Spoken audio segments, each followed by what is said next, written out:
Hello Rat Bags, it's Jade Games. Welcome to a special ARK Survival Evolved video. Yesterday I told you guys all about Year 3 ARK Survival Evolved and showing you guys this countdown to what is going to be, I mark my words, I'm 100% sure it's going to be the reveal for Extinction, the brand new and last piece of DLC for ARK Survival Evolved. But there was something more interesting. You guys corrected me and you gave me a bunch of information after that video telling me what these three dinosaurs actually are. Now for you dino nerds out there, I'm sure you all knew exactly what they were. But for me, I've really not been into dinosaurs since I was about 10, maybe 9. I was fanatical about dinosaurs then. I used to draw them all night long and I would go out and buy these magazines every 2 weeks that gave you loads of information about dinosaurs, and I would craft a skeletal little set it would give you, and it was meant to make some T-Rex body over the course of time. But of course after a long time I didn't really get as much into dinosaurs, believe it or not. I'm not a big Jurassic World fan either.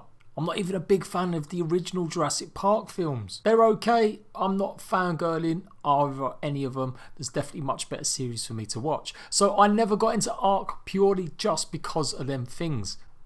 I got into ARK because it was an open world survival game that had dinosaurs you could ride. In fact, Dino Riders, an old 80s cartoon, was something that gave me more joy or more happiness about playing ARK Survival Evolved because it had sort of technological stuff mixed in with the dinosaurs. Anyway, that's enough backstory about me. What are we doing today? Well, we're going to take a look at these three dinosaurs because I thought, you know what, I know nothing.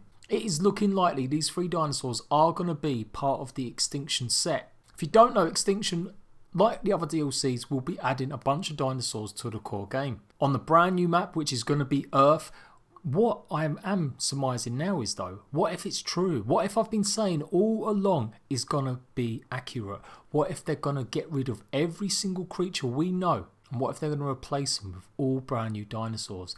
It would be absolutely amazing if we loaded onto Extinction map and there was 80 or 90 brand new dinosaurs.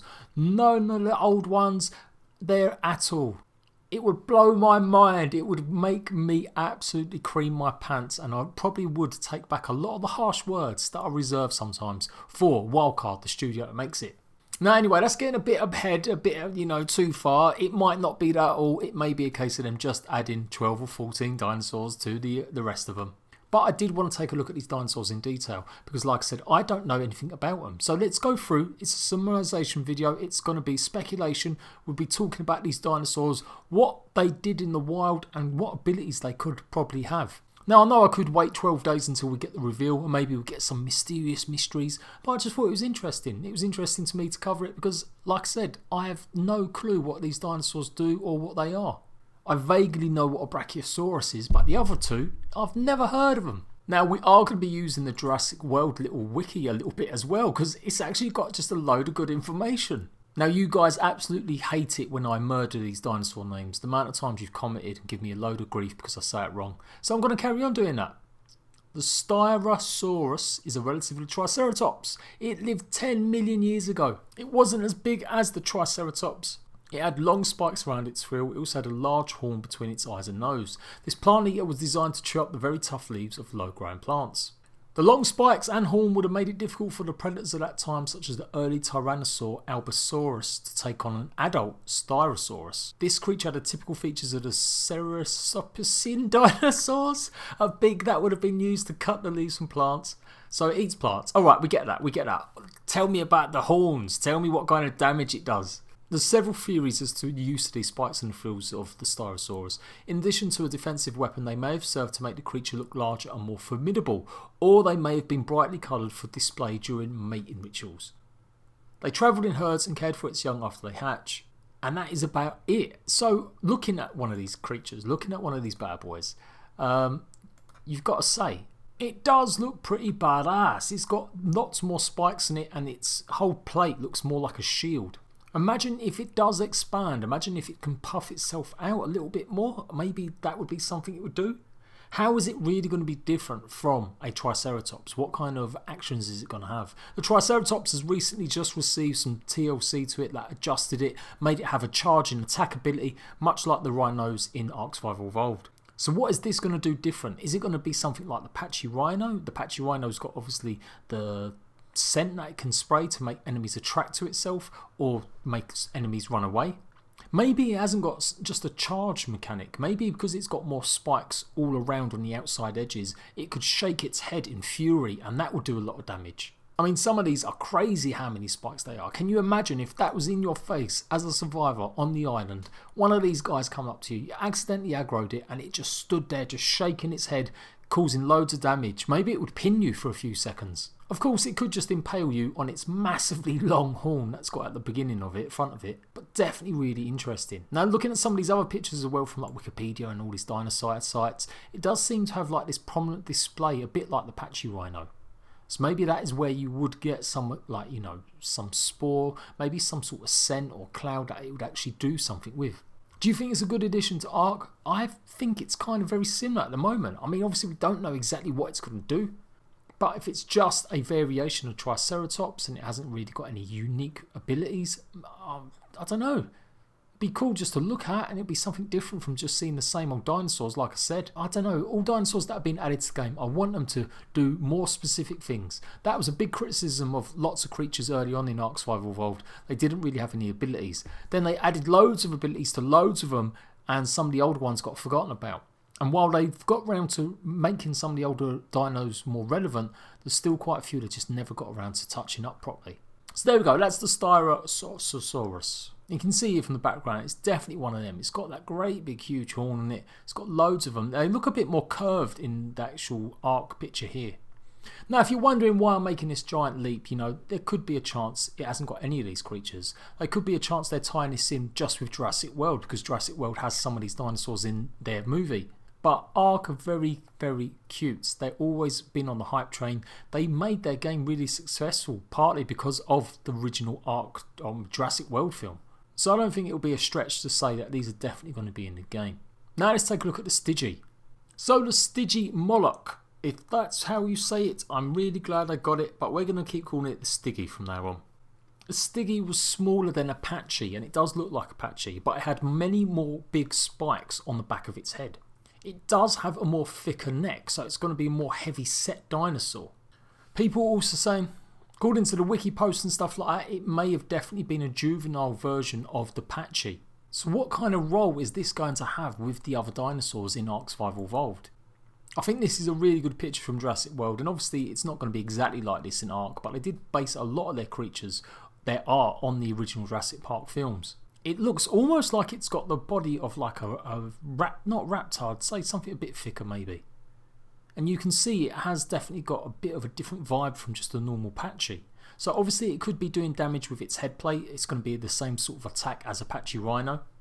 But maybe it'll be a little bit more stronger, be a bit more deadlier. Because it's got a thicker neck, maybe a little bit of a thicker body.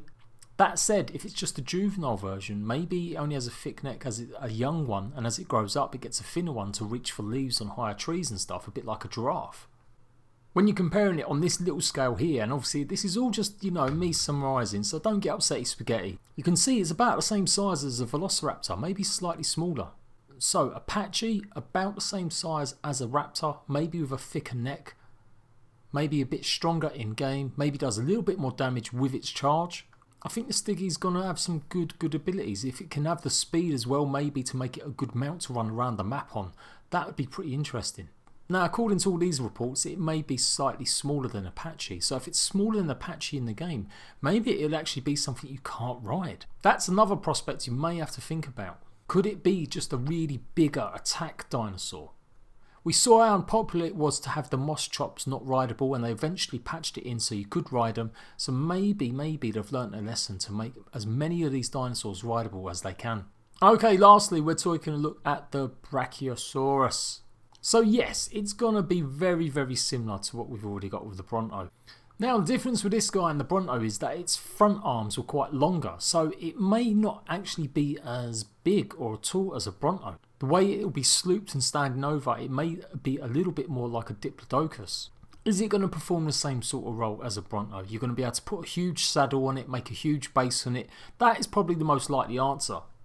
What could be more interesting is if it does damage or attacks using its legs, maybe like a shockwave or like an earthquake feature. I'm not talking just about being directly under it or just nearby, but maybe they can make it because it's so large. It really would cause damage to an outlying area around it. That's what I would like to see from this creature. Definitely something that is a bit different from just being a reskinned Bronto. Its disc as well that sits on the top of its head almost makes it stand out a little bit more from just your average Bronto. So that could be a good feature. Maybe that could do something. Maybe it could be like an alarm call, and when you press it, it goes and travels across big distances across the island like a big huge alarm. Can you imagine playing PvP or PvE and people have tribes of these coming so that you know you're going to be attacked? Warning players that you're about to get stumped on by a Brachy. It's really interesting actually, going over some of this stuff which I never knew before and taking a real look into it.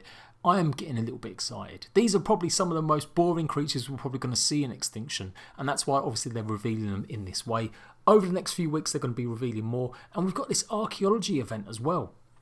When you take a look at this picture, you can see it's a shovel in that foreground. So it does fit in with what I told you guys about. I said to you that the other day they revealed during a French interview that they'd be having these events called archaeology events that would, you know, highlight, showcase, hype up stuff, giving us little pictures and little hints of what to expect with the full DLC. I'm still hopeful that it may be a stealth drop and we may see the launch of this actually coming on the 12th. In a way I kind of hope not though, because I won't be around. I'll be in LA myself. But yeah, definitely really exciting, and just the map as well, it looks more like just a normal styled map.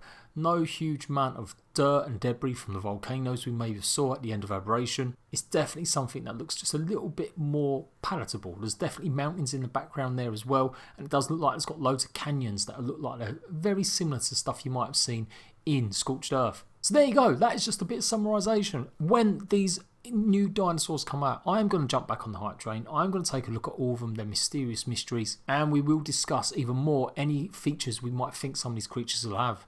If you like this video, make sure you've hit that like button. Make sure you've got notifications turned on to keep up to date with all the information about ARK Survival Evolved and the Extinction DLC. And I'll see you ratbags for another video very soon.